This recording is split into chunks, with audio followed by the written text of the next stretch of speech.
tempat keluarnya Dajjal.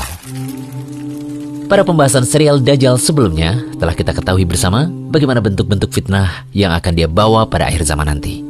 Dan sesuai janji, kali ini kami akan memaparkan tempat-tempat mana saja yang diketahui menjadi tempat munculnya Dajjal sesuai hadis-hadis sahih dari Nabi SAW. Seluruh informasi tentang Dajjal termasuk ke dalam masalah akidah dan keyakinan, karena munculnya Dajjal bagian dari tanda akhir zaman, yang itu tidak mungkin bisa kita ketahui kecuali berdasarkan informasi dari wahyu. Dengan demikian, peristiwa munculnya Dajjal di suatu daerah hanya bisa diketahui dengan prinsip mendengar dan juga pasrah, bukan dari ilmu cocoklogi. Apa sih cocoklogi? Cocoklogi adalah suatu faham yang mencocokkan suatu kejadian, peristiwa, tulisan, atau berita dengan dugaan-dugaan absurd. Tidak berfakta, hanya dugaan atau hoax semata, dan berakhir dengan dugaan konspirasi. Nah, bagi penggemar teori konspirasi, berita tentang kemunculan Dajjal ini sangat mereka minati. Namun sayangnya yang menjadi rujukan bukanlah bukti otentik kabar dari Nabi SAW, tetapi sebatas orang yang diklaim sebagai dai spesialis akhir zaman yang banyak memberikan disinformasi tentang Dajjal. Berikut hadis-hadis sahih yang membicarakan tentang tempat keluarnya Dajjal. Dajjal akan muncul dari arah timur dari negeri Persia, disebut Khurasan. Dari Abu Bakar As-Siddiq, Nabi SAW bersabda, Dajjal itu keluar dari bumi sebelah timur yang disebut Khurasan. Dajjal akan diikuti oleh kaum yang wajah mereka seperti tameng yang dilapisi kulit. Hadis riwayat Tirmidzi dan Ibnu Majah. Syekh Albani mengatakan bahwa hadis ini sahih. Apa maksud arah timur yang disebut Nabi SAW pada hadis tersebut?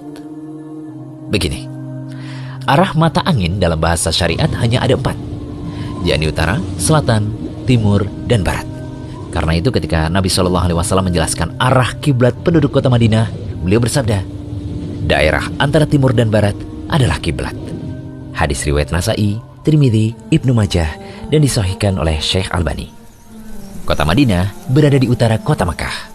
Selama penduduk Madinah menghadap ke arah selatan atau antara timur dan barat, maka dia dianggap telah menghadap kiblat. Baik, kita kembali pada hadis keluarnya Dajjal tadi ya. Nabi SAW mengisyaratkan Dajjal muncul dari arah timur. Timur yang mana?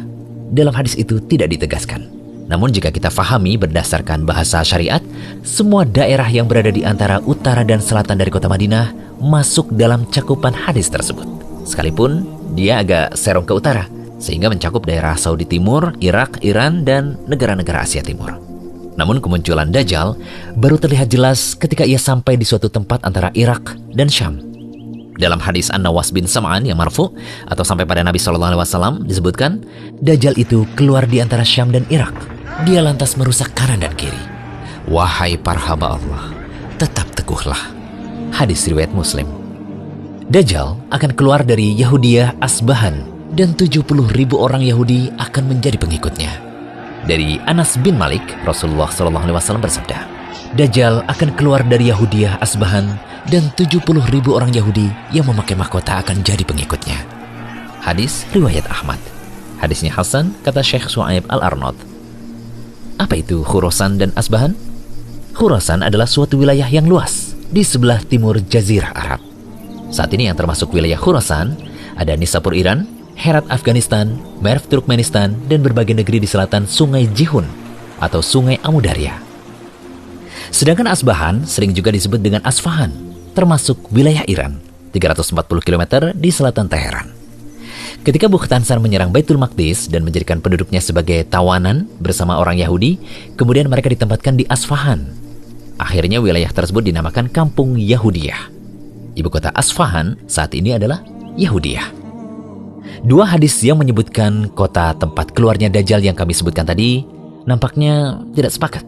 Yang satu mengatakan di Khurasan dan yang satunya mengatakan di Asbahan. Mana yang benar? Asfahan ataukah Khurasan?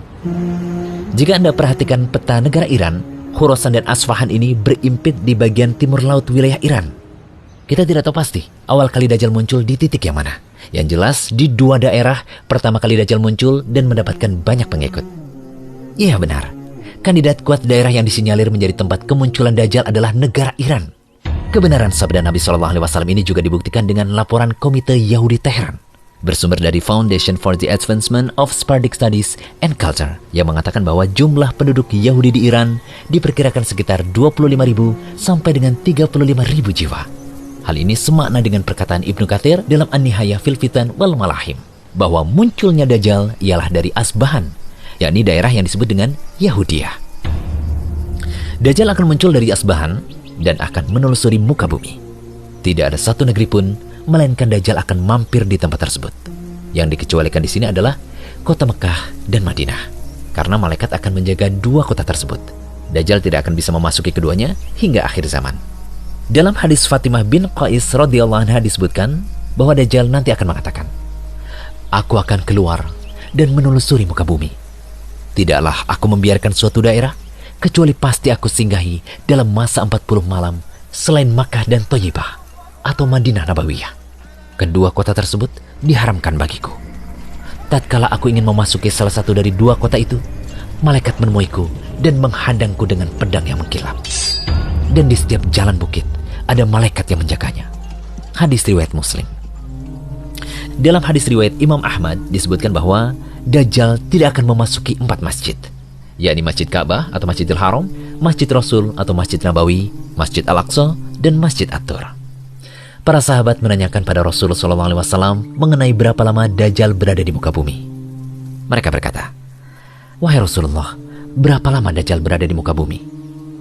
Beliau bersabda, "Selama 40 hari, di mana satu harinya seperti setahun, satu harinya lagi seperti sebulan, satu harinya lagi seperti satu Jumat atau seminggu, satu hari lagi seperti hari-hari yang kalian rasakan." Kemudian mereka pun bertanya kembali kepada Rasulullah SAW, "Wahai Rasulullah, jika satu hari saja bisa sama seperti setahun, apakah kami cukup sholat satu hari saja?"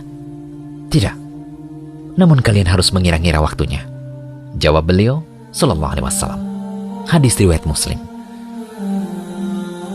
Jawaban Rasulullah SAW terhadap pertanyaan para sahabat itu menunjukkan bahwa ketika Dajjal muncul, hari akan terasa begitu panjang, sampai terasa setahun, sebulan, kemudian seminggu. Dan ini bukanlah majas, tetapi makna hakiki dan benar-benar akan terjadi. Imam Nawawi rahimahullah menjelaskan mengenai memperkirakan waktu salat tentang hadis tadi. Jika setelah fajar berlalu, waktu yang masanya sama seperti waktu antara subuh dan duhur seperti hari biasa, maka sholatlah duhur. Jika berlalu waktu yang masanya seperti antara duhur dan asar, maka sholatlah asar. Jika berlalu waktu yang masanya seperti antara asar dan maghrib, maka sholatlah maghrib. Demikian yang dilakukan untuk sholat isya dan subuh. Kemudian duhur, asar dan maghrib diberlakukan demikian sampai berlalu waktu yang terasa 1 tahun, sebulan atau seminggu tadi. Semoga pembahasan kali ini bisa menjadi informasi tambahan tentang Dajjal yang wajib diimani oleh kaum muslimin dan dapat menambah semangat kita untuk terus berlindung pada Allah agar kita diselamatkan dari fitnah Dajjal. Nantikan pembahasan serial Dajjal selanjutnya di channel Rumaiso.com. Jangan lupa kunjungi Rumaiso.com, update setiap hari, insya Allah.